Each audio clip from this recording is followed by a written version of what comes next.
ભૂલકાઓ ધોરણ 12 સાયન્સ તમે હું અને આપણું ફિઝિક્સ ચેપ્ટર નંબર 11 એટલે એનો એક ભાગ રાઈટ ને ઓકે તો બચ્ચાઓ આપણી પાસે વિકિરણ અને દ્રવ્યની દ્વૈત પ્રકૃતિની સાથેની કેટલીક ચર્ચા જે કરી છે એની અંદર સૌથી પહેલા વર્ક ફંક્શન સમજાય ધાતુમાંથી ઇલેક્ટ્રોનને બહાર કાઢવા માટે આપવી પડતી ઓછામાં ઓછી ઉર્જા થ્રેશોલ્ડ આવૃત્તિ શબ્દ સમજાયો ત્રણ રીતે ઇલેક્ટ્રોન બહાર નીકળી શકે પહેલું ઉષ્માજનિત ઉત્સર્જન બીજું ફિલ્ડ ઉત્સર્જન ત્રીજું ફોટોઇલેક્ટ્રિક ઉત્સર્જન હર્ટ્ઝ દ્વારા બધી શોધ થઈ ફોટોઇલેક્ટ્રિક અસરની લિનાર્ડ અને હોલવાસના પ્રયોગોએ બહુ જ સરસ રીતે સમજૂતી આપી કે જ્યારે કોઈ ફોટો સંવેદી સપાટી પર પૂરતી ઊંચી આવૃત્તિવાળો પ્રકાશ આપાત થાય તો એમાંથી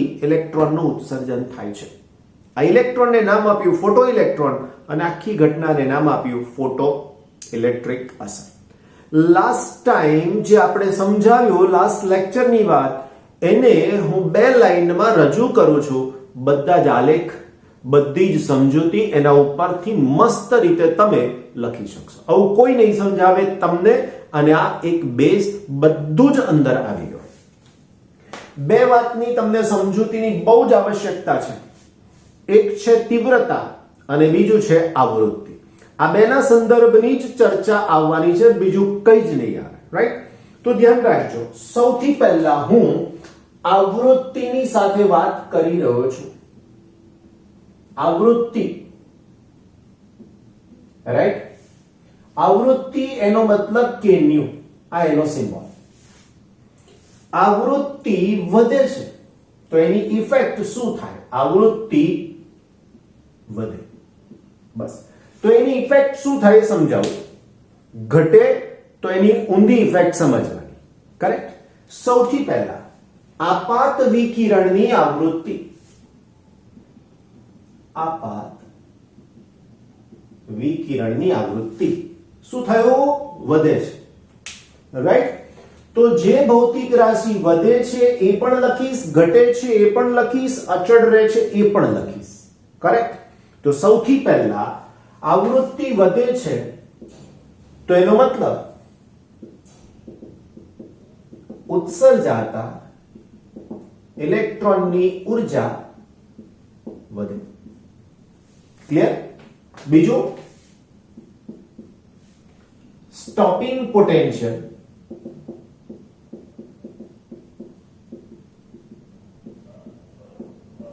વધે ત્રીજું ઉત્સર્જાતા ઇલેક્ટ્રોનની ઉર્જા વધી સ્ટોપિંગ પોટેન્શિયલ વધ્યું ત્રીજું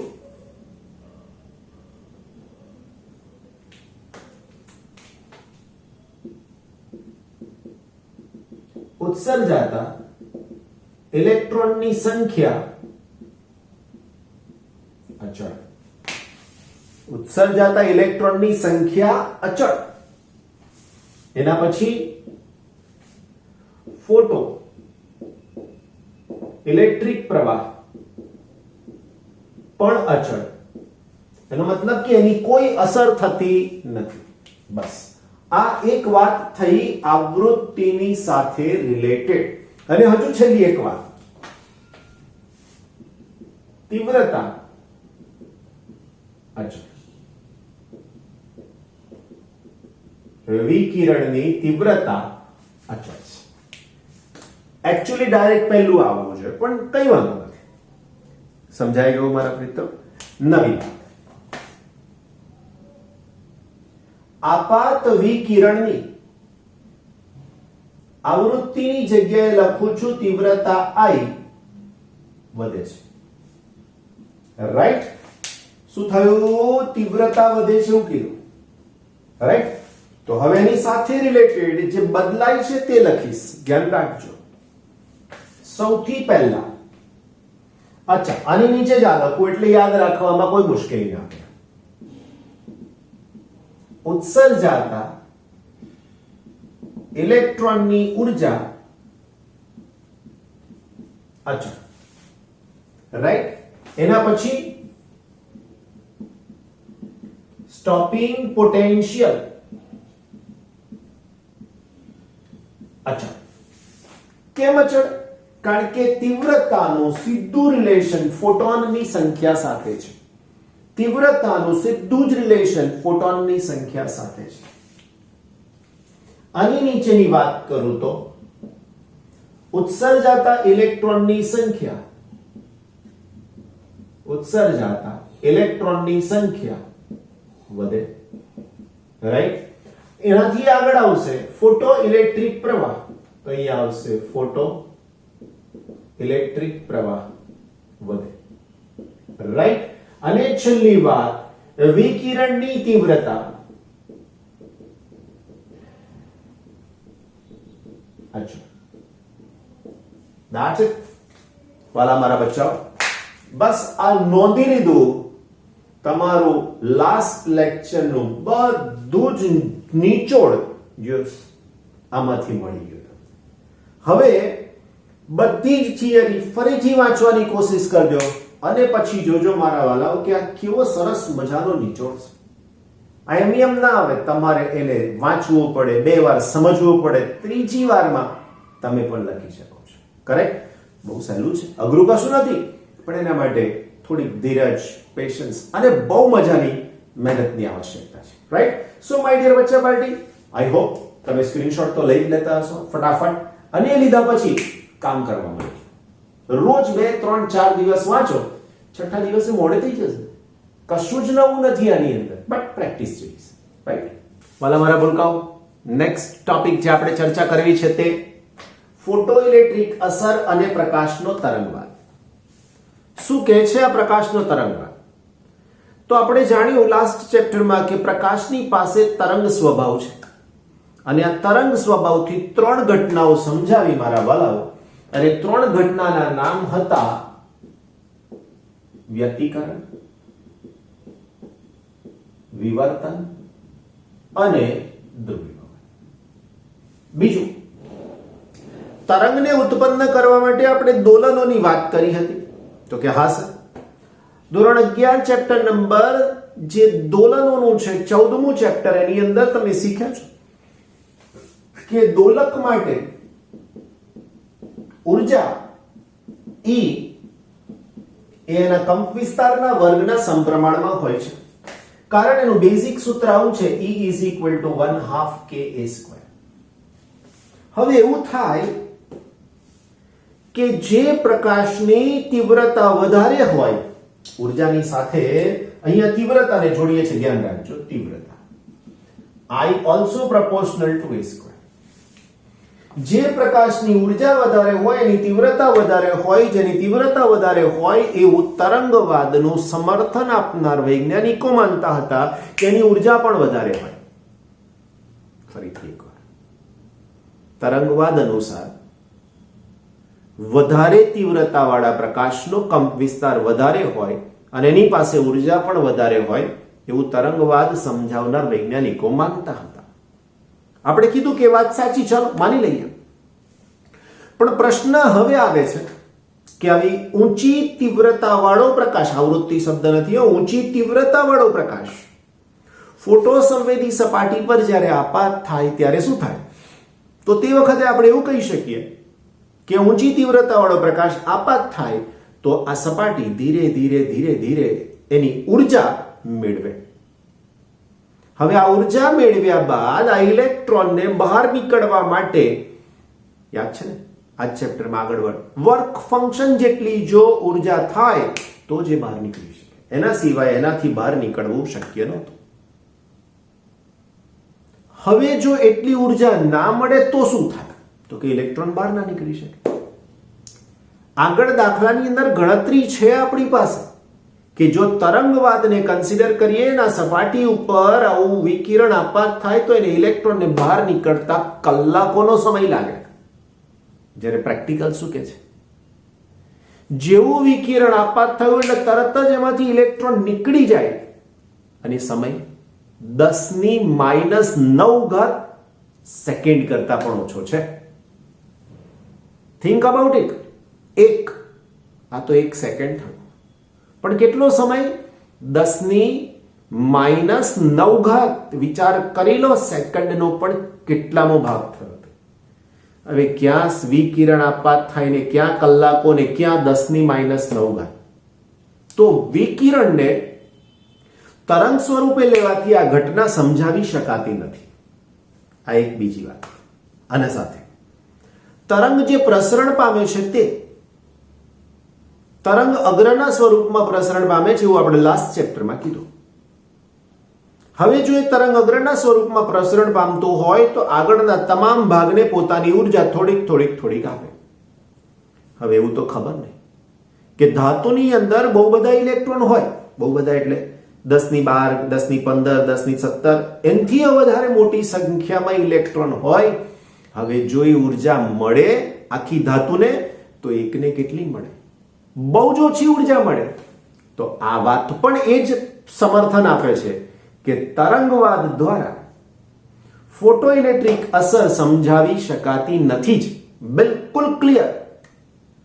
તરંગવાદ તો એવું પણ કહે છે કે ઝાંખો પ્રકાશ હોય ને વાલાઓ તો ક્યારેય ફોટોઇલેક્ટ્રિક અસર ના મળે. જ્યારે પ્રેક્ટિકલ પ્રૂફ શું કહે છે? પ્રકાશ ઝાંખો હોય કે તીવ્ર,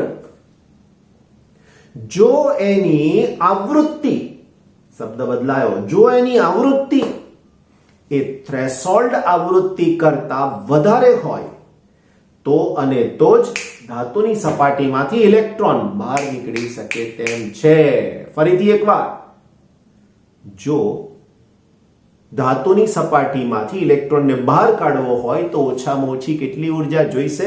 એની થ્રેશોલ્ડ આવૃત્તિ વડે વર્ક ફંક્શન જેટલી ઉર્જા મળી જાય તો ઇલેક્ટ્રોન બહાર નીકળી જાય. પણ તરંગવાદ આ વસ્તુની ના પાડે છે કે ઝાંખો પ્રકાશ તો વીક કહેવાય, કશું જ ના થાય. એની સામે પરિણામ કંઈક અલગ મળે છે.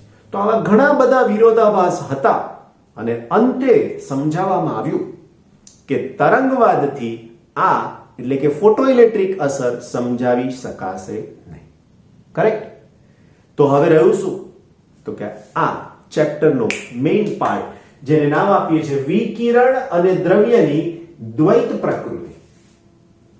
જેમાં કયો શબ્દ આવશે? હવે દ્રવ્ય શબ્દ આવશે કે પ્રકાશના તરંગની પાસે કણ સ્વભાવ પણ છે અને એના જ કારણે આ ઘટના શક્ય બને છે.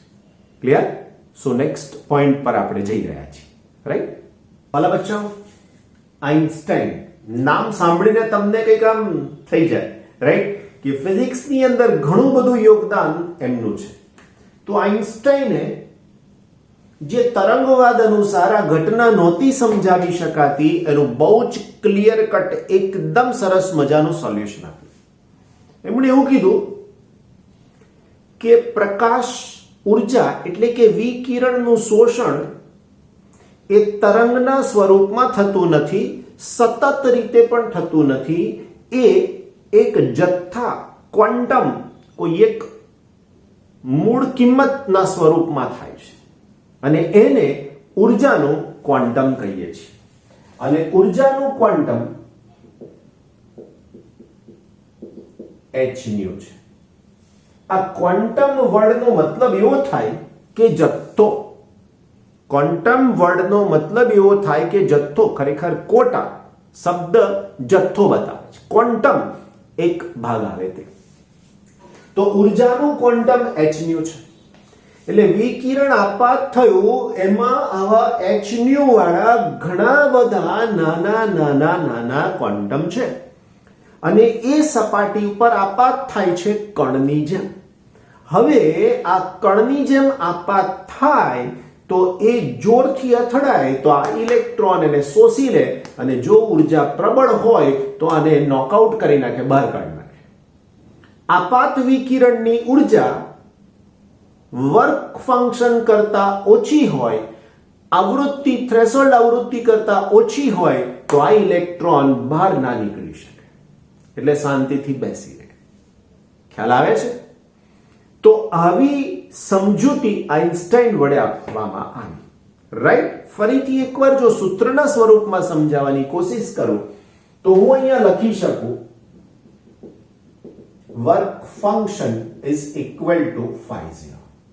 એના પછી લખું આપાત વિકિરણની ઉર્જા બરાબર h. હવે એવું સમજો, એક તમારી સાથે રિલેટેડ એક સાદું સીધું એક્ઝામ્પલ આપું તો સરસ મજા આવી જાય તમને, અને સૂત્ર કેવી રીતે લખીશ એ પણ થઈ જાય. તમને તમારા પેરેન્ટ્સ એક ફનફેરમાં જવા માટે કીધું છે. ખુશ થઈ ગયા?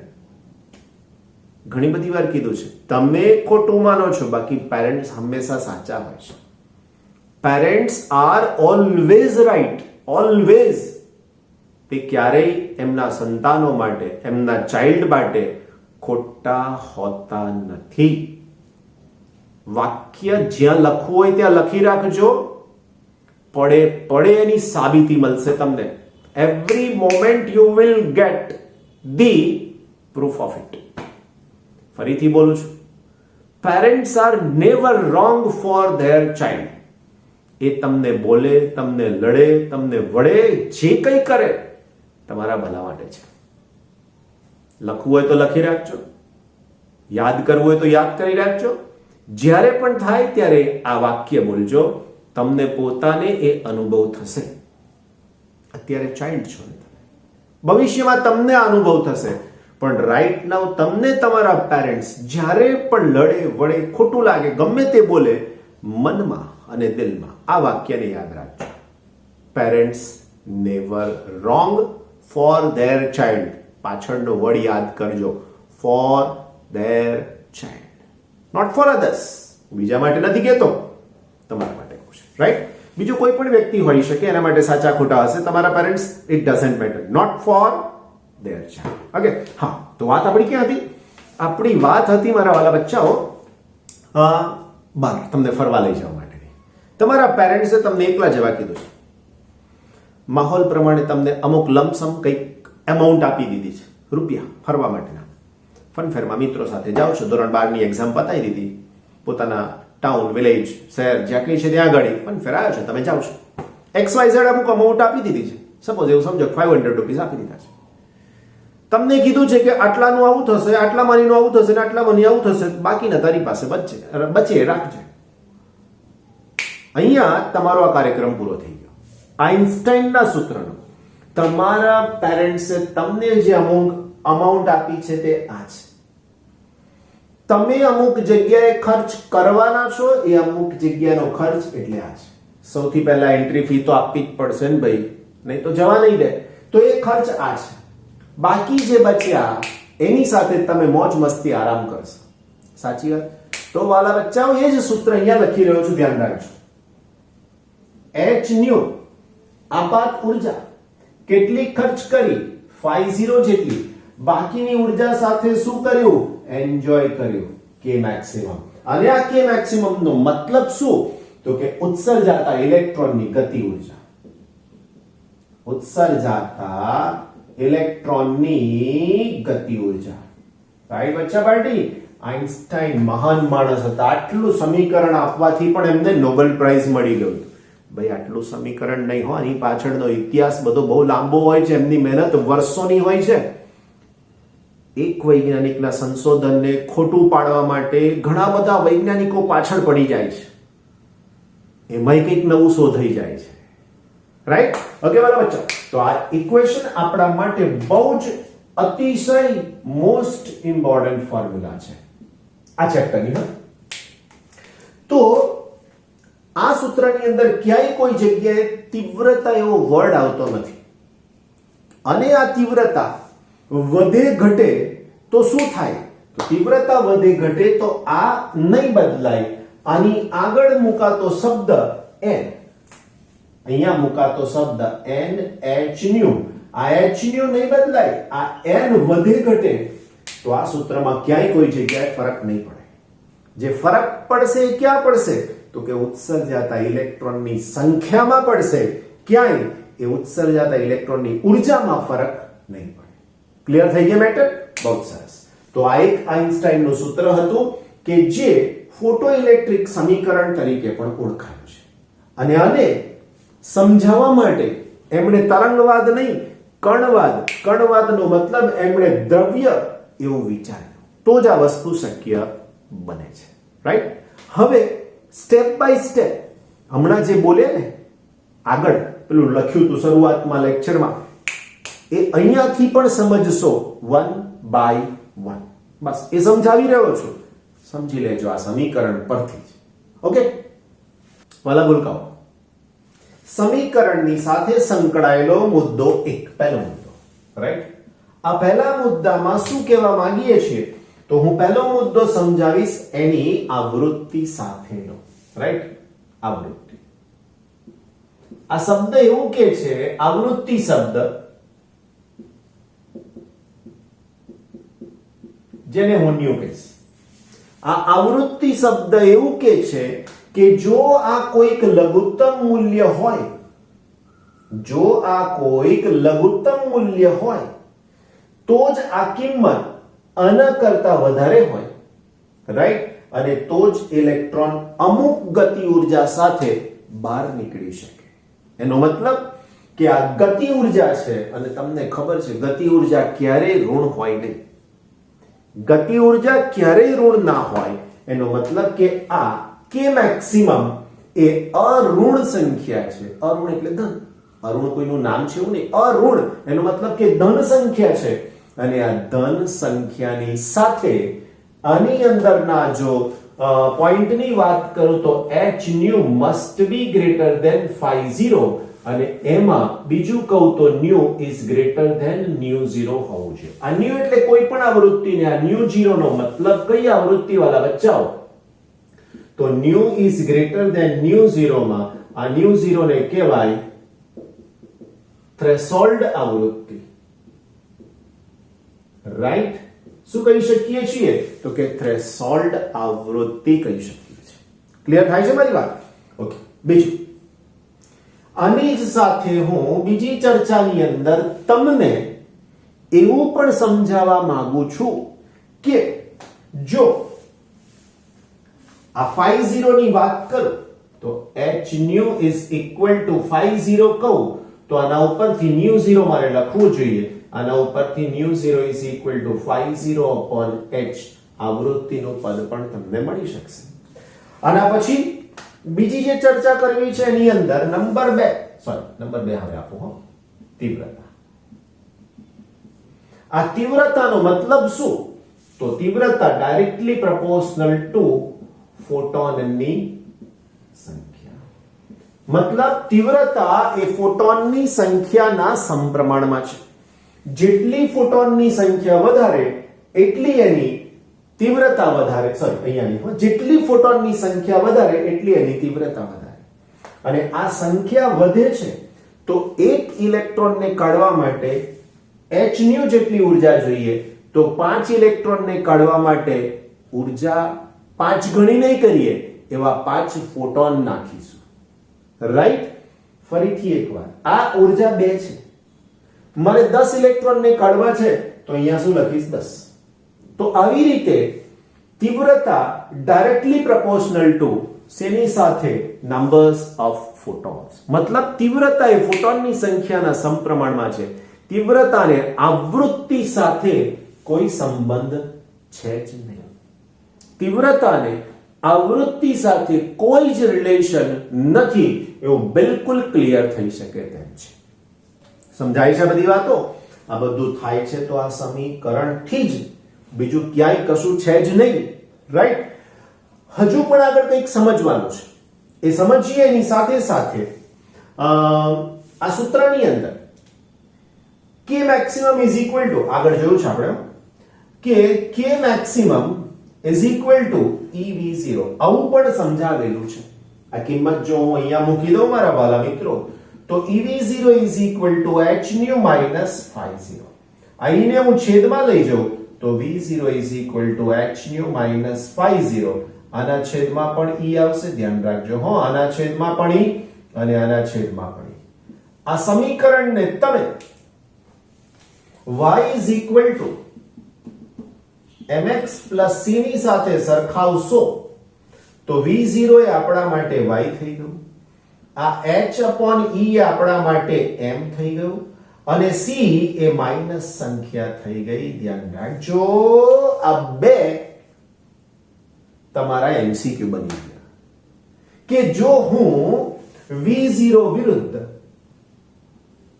V0 એટલે સ્ટોપિંગ પોટેન્શિયલ, વિરુદ્ધ આવૃત્તિનો આલેખ દોરું તો સૌથી પહેલા એનો નેચર આના જેવો, આ આલેખનો મતલબ કેવો મળશે તો કે સુરેખ આલેખ મળશે. ક્લિયર? બીજું, એ આલેખ જે સુરેખ મળશે મારા વાલા મિત્રો, એ આવો કંઈક હશે. આ આલેખ માટે આ જે છે એ ν0 હશે, થ્રેશોલ્ડ આવૃત્તિ. આનો હું ઢાળ શોધીશ તો ઢાળ મળશે h/e જેટલો. કેટલીક વાર ઢાળ કેટલો છે પૂછે છે, કેટલીક વાર એનો એકમ પણ પૂછે છે. એકમ અહીંયાથી પણ લખાય, અહીંયાથી પણ લખાય. કેટલીક વખતે આ લાઈન એક્સટેન્ડ કરો છો તો એ ક્યાં ટચ થશે એ પણ પૂછે છે. that is -50 divided by e. આવું ક્યાંય બુકમાં નથી આપેલું. આ બધી માહિતી બુકમાં નથી. આલેખ અને આ, હા, આલેખ આગળ ડ્રો કરી લીધો, પણ આ બધી માહિતી રાઈટ હમણાં કીધું એ પ્રમાણે કે આવા બધા સંશોધન જે થયા એ કોઈ એક વ્યક્તિ આઇન્સ્ટાઈન સાથે એમણે પોતે જ કર્યા છે એવું નથી. એમના સહાધ્યાયી, એમના સ્ટુડન્ટ્સ ઘણા બધા એમની મદદમાં હશે, પણ કેટલાક વૈજ્ઞાનિકો કોમ્પિટિશનમાં હોય છે. આ કોમ્પિટિશન શેની?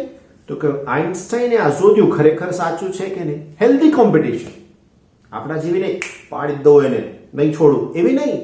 હેલ્ધી કોમ્પિટિશન કે એમણે શોધ્યું એ ખરેખર સાચું શોધ્યું છે, લાવ મને ચેક કરવા. તો મિલિકન આ બધી બાબતો વન બાય વન ચેક કરતા હતા, ઘણી બધી ધાતુઓ ઉપર પ્રયોગ કરતા હતા. એ અને સમર્થન નહોતા આપતા.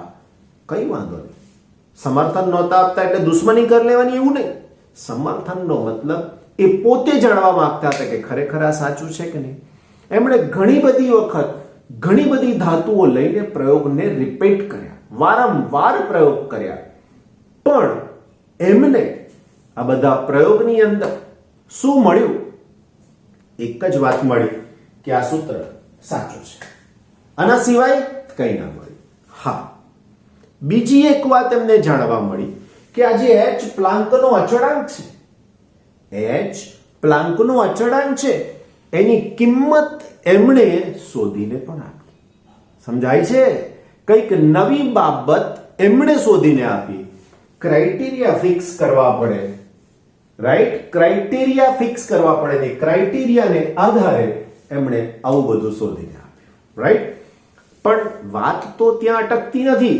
વાત તો કંઈક નવું પરિણામ આપે છે, એ સમજાવે છે.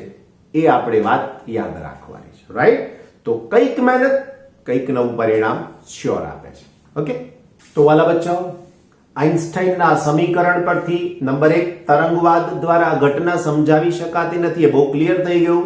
તરંગની તીવ્રતાને ફોટોઇલેક્ટ્રિક અસરમાં ઇલેક્ટ્રોનની સંખ્યા વધારવા માટે જવાબદાર કહી શકાય, ઉર્જા માટે નહીં. સ્ટોપિંગ પોટેન્શિયલમાં પણ કોઈ ફરક ના પડે.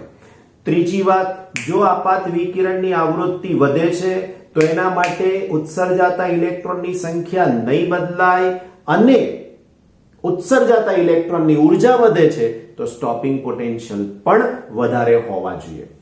છેલ્લી અને અગત્યની વાત, આ બધા પ્રયોગોના પરિણામમાં એવું તો મળ્યું જ કે આ ઘટના એ ઉર્જાના સતત શોષણથી થતી નથી. ઉર્જાનું સતત શોષણનો બીજો એક એક્ઝામ્પલ આપું. આપણે આપણો હાથ સૂર્યપ્રકાશમાં લઈ જઈએ તો તરત ગરમીનો અનુભવ થતો નથી. 1 સેકન્ડ, 2 સેકન્ડ, 10 સેકન્ડ, 15 સેકન્ડ પછી અનુભવ થાય કે અહીંયા ગરમ લાગે છે. જ્યારે આવી જ વસ્તુ ફોટોઇલેક્ટ્રિક અસરમાં પણ વિચારો તો એમ થાય કે અહીંયા પ્રકાશ આપાત થયો, ઉર્જાનું શોષણ થયું અને પછી ઇલેક્ટ્રોન બહાર નીકળે તો એ તરંગવાદ હતો. પણ કણવાદ એનું પ્રૂફ આપે છે કે આ ઇલેક્ટ્રોનને બહાર નીકળવા માટે માત્ર 10⁻⁹ સેકન્ડ કરતા પણ ઓછો સમય જોઈએ છે. તો બટ નેચરલ એકદમ ક્લિયર પ્રૂફ મળી ગયો કે યસ, ઇટ ઇઝ નો મતલબ કે આ બહુ સૂક્ષ્મ સમયમાં બનતી ઘટના છે, અને તો જ શક્ય બને કે જો એ કણ તરીકે, કણ એટલે ફોટોન તરીકે જો એ વસ્તુ અથડાય તો શક્ય બને. પણ વાલા બચ્ચાઓ, વાગતું નથી આપણને, કારણ કે બહુ જ નાના સ્વરૂપમાં છે એવું માનીએ છીએ, રાઈટ? સો બહુ સરસ મજાનું મોડર્ન ફિઝિક્સ કહેવાય આ બધાને. આ બધી ઘટનાઓ મોડર્ન ફિઝિક્સ સાથે સંકળાય છે. Modern physics, right? તો વાલા બચ્ચાઓ રિવાઇઝ કરતા રહેજો, વાંચતા રહેજો, ખૂબ પુષ્કળ થાય એટલી મહેનત કરતા રહેજો.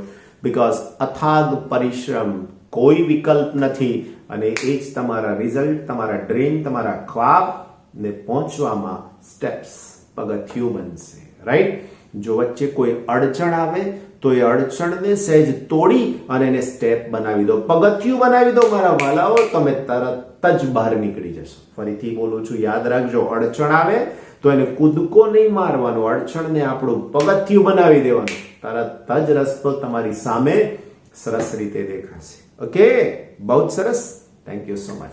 Take care.